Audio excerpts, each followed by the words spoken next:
सियाचिन, जहां कदम कदम पर मौत सफेद रंग में पाई जाती है, जहां का टेम्परेचर -30 से -50 तक गिर जाता है। 70 मील फी घंटा की रफ्तार से चलते बर्फानी तूफान इंसान को चंद लम्हों में फ्रीज कर देते हैं। तलवार की धार से ज्यादा तेज नोकीली बुलंदियां। ऐसे इंसान दुश्मन माहौल में कुछ जांबाज जो अपनी जान की परवाह न करते हुए दुश्मन से टकरा गए। जहां सिर्फ इंसान नहीं, मौसम भी एक जानलेवा दुश्मन हो, ऐसे माहौल में उन जांबाजों ने वो कर दिखाया जो नामुमकिन था, जिनके कारनामे आज भी दुश्मन के दिल में खौफ पैदा कर देते हैं। ऐसे ही कुछ जांबाजों की सच्ची दास्तान। Let's go. सियाचिन।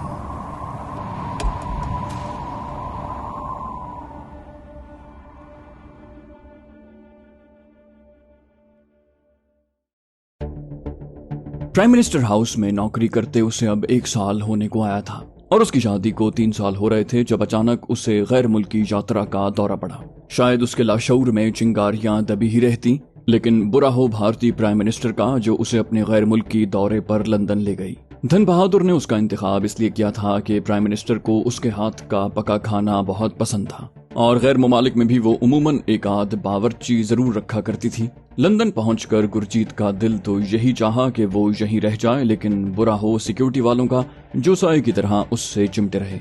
जब वो अपने एक दूर पार के रिश्तेदार से मिलने लंदन के इलाके ऑलगेट गया तो भी स्कॉटलैंड यार्ड वाले हिफाजत के लिए उसके साथ थे। बादल नखास्ता वो भारत वापस तो आ गया, लेकिन अपना दिल वहीं लंदन में छोड़ आया। अब उसकी जिंदगी का एक ही मकसद रह गया था कि वो जितनी जल्दी मुमकिन हो बाहर चला जाए, लेकिन बज़ाहिर उसकी कोई सूरत दिखाई नहीं पड़ती थी। उस रोज भी वो यही ख्वाब लिए कनॉट प्लेस के उस होटल में बैठा हुआ था जब उसके सामने बैठे नौजवान ने 1-2 मरतबा अजीब सी नजरों से उसकी तरफ देखा। फिर वो अचानक उसकी तरफ आ गया। क्षमा कीजिए अगर मैं भूल नहीं रहा तो हम शायद कहीं पहले मिल चुके हैं, उसने बड़े मुहज्जब लहजे में अमेरिकन लहजे वाली अंग्रेजी में कहा। गुरजीत सिंह गो के उसकी तरह तो नहीं, अलबत्ता अंग्रेजी अच्छी तरह बोल सकता था। उसके लिए सबसे ज्यादा अहम बात यह थी कि उस नौजवान के बात करने का अंदाज उसके गैर मुल्की होने की चुगली खा रहा था और ये उसके काम का बंदा हो सकता था। उसने फौरन ही ये जान लिया कि जरूर वो उससे मिल चुका है। तशरीफ रखिए, गुरजीत ने मुहज्जब लहजे में उसे मुखातिब करते हुए अपने सामने वाली कुर्सी पर बैठने की दावत दी। मैं असल में होटल लाइन से ताल्लुक रखता हूँ, मुमकिन है हम पहले मिल चुके हों। नौजवान के बैठने पर उसने बहुत मुहज्जब लहजे में कहा। नौजवान ने उसकी आंखों में झांकते हुए कहा, आप कहीं हांगकांग में भी रहे हैं? गुरजीत ने उसकी हाँ में हाँ मिलाई। जी हाँ, आज से 3 साल पहले की बात है। नौजवान ने अचानक ही उसकी तरफ मुसाफे के लिए हाथ बढ़ाया।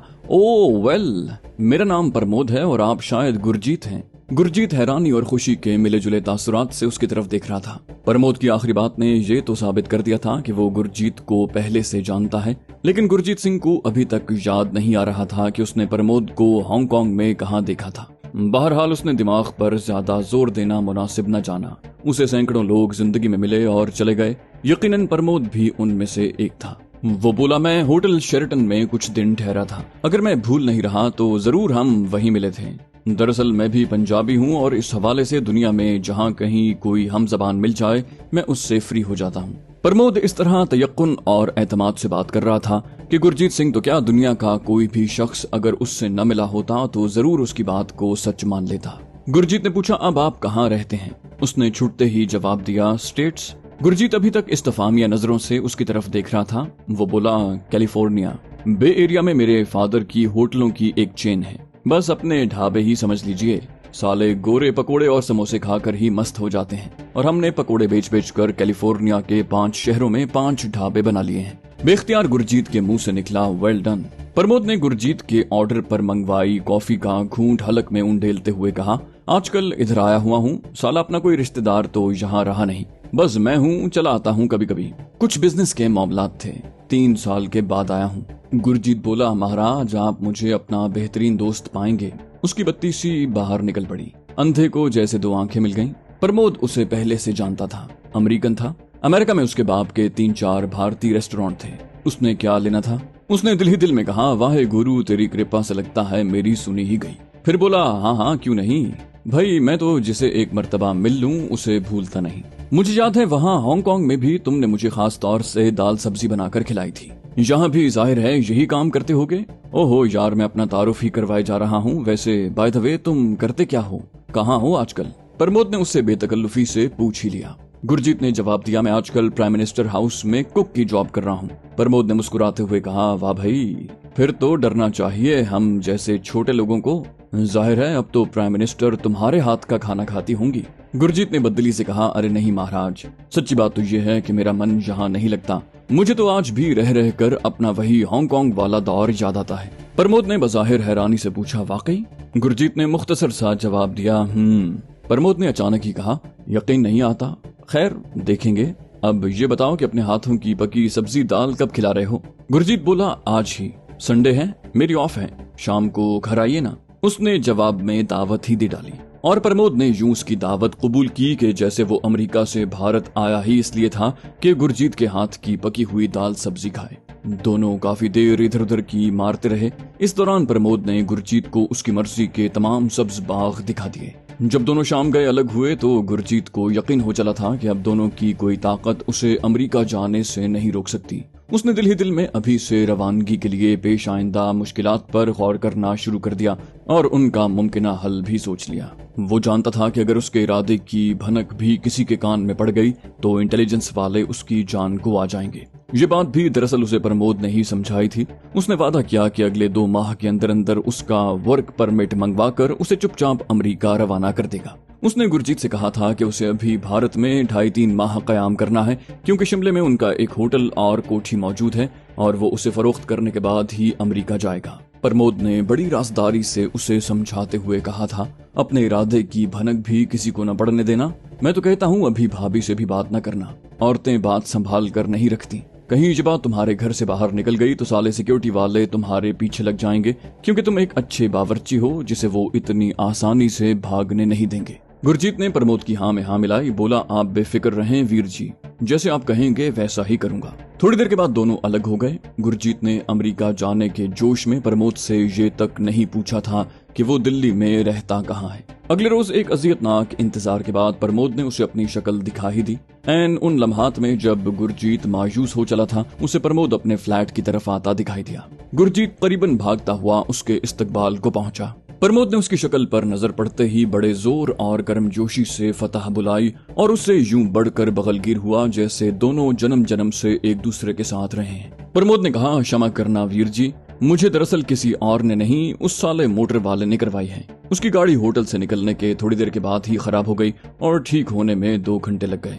जब भी मैंने उसे जाने के लिए कहा उसने मिन्नत समाजत करके मुझे रोक लिया। प्रमोद ने उसके कुछ कहने से पहले ही मैदान साफ कर लिया था। गुरजीत बोला, वीर जी कोई बात नहीं, मुझे इल्म है ये साले इंडिया के टैक्सी कार वाले होते ही ऐसे हैं। उसने घर में दाखिल होते हुए कहा था। घर पर गुरजीत ने प्रमोद का तारुफ पहले ही से अपने एक बेतकल्लुफ दोस्त की हैसियत से करवाया हुआ था। उसने अपनी बीवी को बताया था कि प्रमोद उसके साथ हांगकांग में काम किया करता था और दोनों एक दूसरे को अच्छी तरह जानते हैं। अब वो अमेरिका में रहता है जबकि गुरजीत यहाँ भारत में धक्के खा रहा है। उसने बतौर खास प्रमोद के लिए अपने हाथ से खाना तैयार किया था। प्रमोद की जबान में जाने क्या जादू था कि गुरजीत से ज्यादा अब गुरविंदर कौर उसकी गर्विदा हो रही थी। उसने अपनी चर्ब जबानी से गुरविंदर कौर को मुस्तकिल मुतवज्जे किए रखा।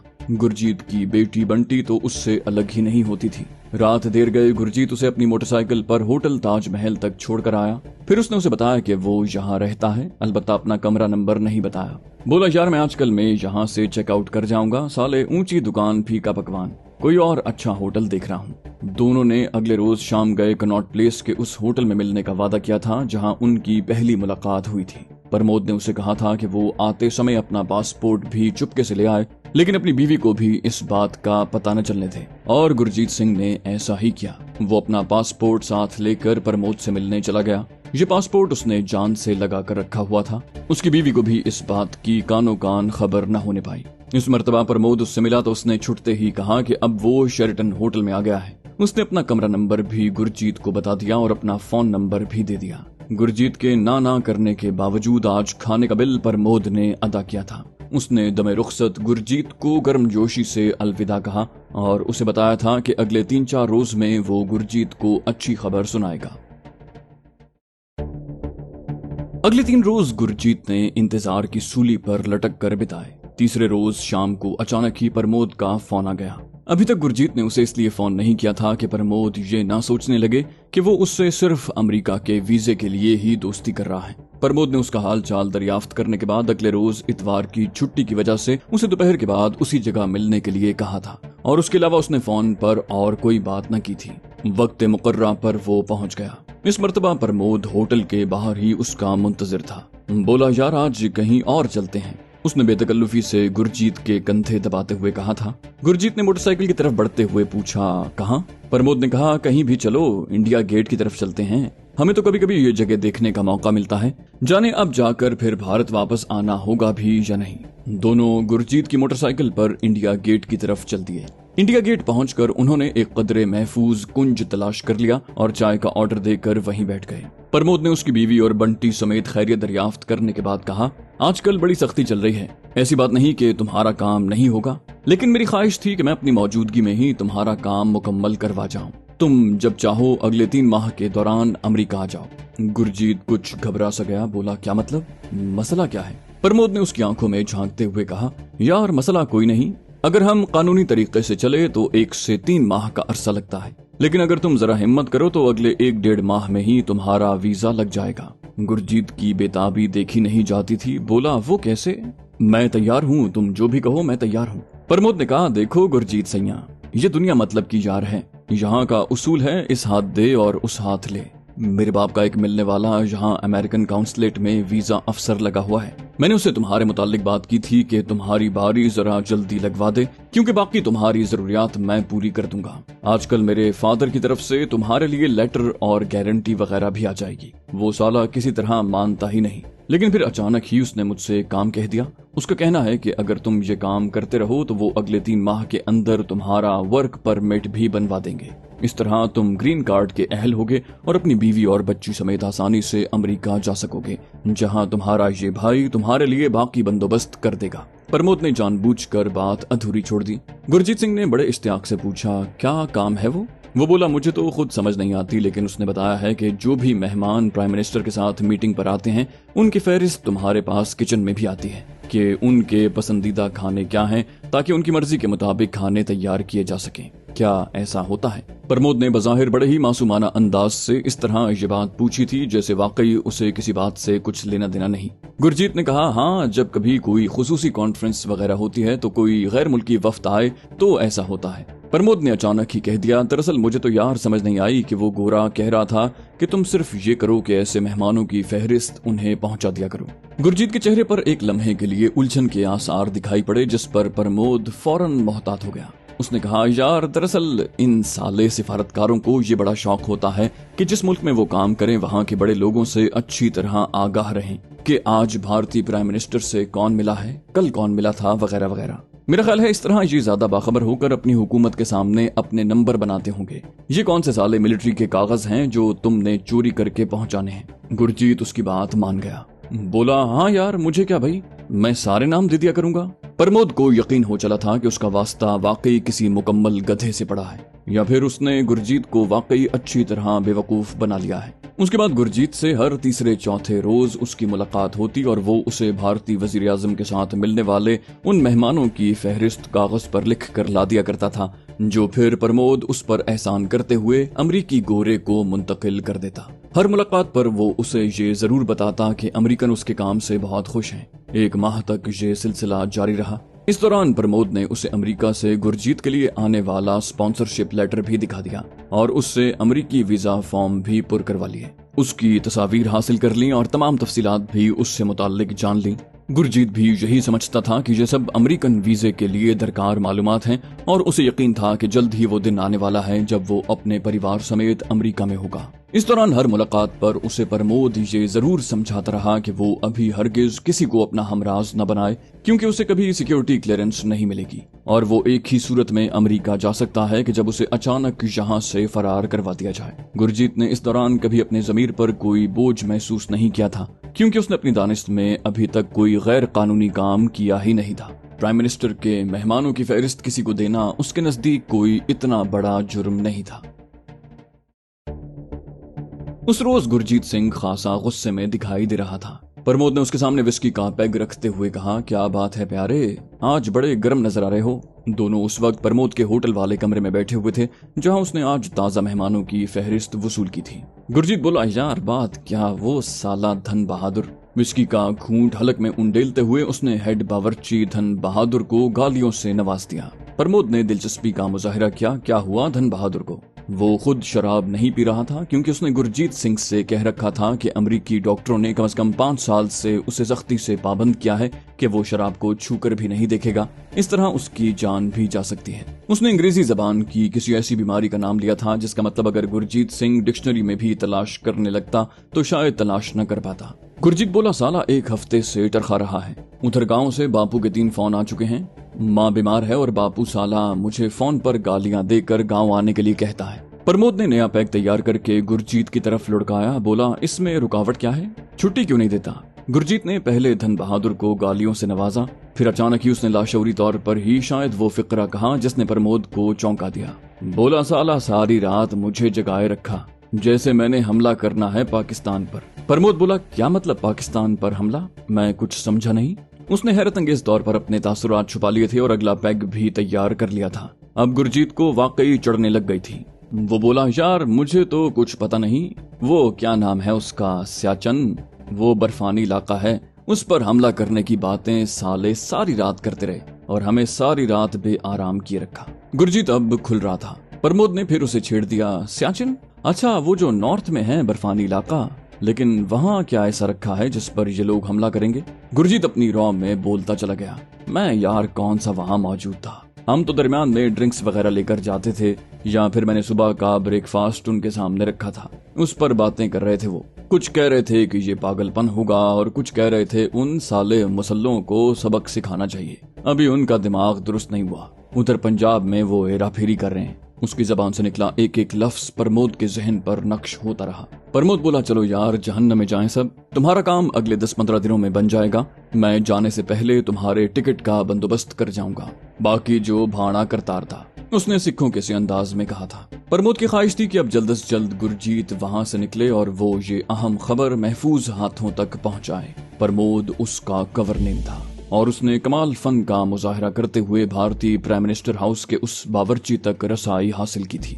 उसे गुरजीत का नाम और हांगकांग में उसके कुछ अरसा कयाम से मुताल्लिक बताया गया था। बस यही एक टिप उसके काम आ गई और उसने गुरजीत को कल्टीवेट कर लिया। उसने अपनी तरबियत का शानदार मुजाहिरा करते हुए गुरजीत सिंह को कट आउट बनाया था और बड़ी कामयाबी से वो अपने मुल्क को भारतीय प्राइम मिनिस्टर हाउस में होने वाली अहम मीटिंग्स के शुरका के नामों और तफसीलात से आगाह कर रहा था। रात देर गए गुरजीत की वापसी हुई। उसने प्रमोद को बताया था कि उसे परसों तक जरूर छुट्टी मिल जाएगी और वो 3 रोज के लिए गांव जा रहा है। अब 4-5 रोज के बाद मुलाकात होगी। प्रमोद ने मुस्कुराते हुए कहा, तब तक तुम्हारा काम यकीनन बन चुका होगा। और वो गुरजीत को रुखसत करने के लिए होटल के बाहर तक आया। उसे एक टैक्सी पर सवार करवाने के बाद उसने बेचैनी से अपने कमरे में आकर फहरिस्त का जायजा लिया तो उसके दिल की धड़कन तेज होने लगी। शायद आज गुरजीत कुछ ज्यादा ही गुस्से में था क्योंकि वो अपने मामूल के खिलाफ आज मेहमानों की फहरिस्त की वो कॉपी उठा लाया था जो किचन में उनके पसंदीदा खानों के साथ आई थी, वरना तो वो उस फहरिस्त की नकल किसी कागज पर उतार कर लाया करता था। उस फहरिस्त में जो नाम दर्ज थे उनके ओहदे भी साथ लिखे हुए थे। जैसे जैसे वो नाम पढ़ता जा रहा था उसको अपने खून की गर्दिश तेज होने का एहसास हो रहा था। Director general raw, GOC northern command, defence secretary, commander in chief भारतीय फौज, एक एक नाम उसके दिलो दिमाग में गूंज पैदा कर रहा था। उसके साथ ही नॉर्दर्न एरिया में भारत की तरफ से पाकिस्तान पर फौजकशी की बातें, उसका माथा ठनका। उसने अपने आप से सवाल किया, ओ माय गॉड, क्या भारतीय सियाचिन के बर्फीले मैदानों पर कब्जा करने वाले हैं? गुज़श्ता कुछ दिनों से वो भारतीय अखबारात में इस हवाले से कुछ मज़ामीन देख रहा था। तो ये बात है, उसने अपने आप से कहा, और दूसरे ही लम्हे वो होटल से बाहर था।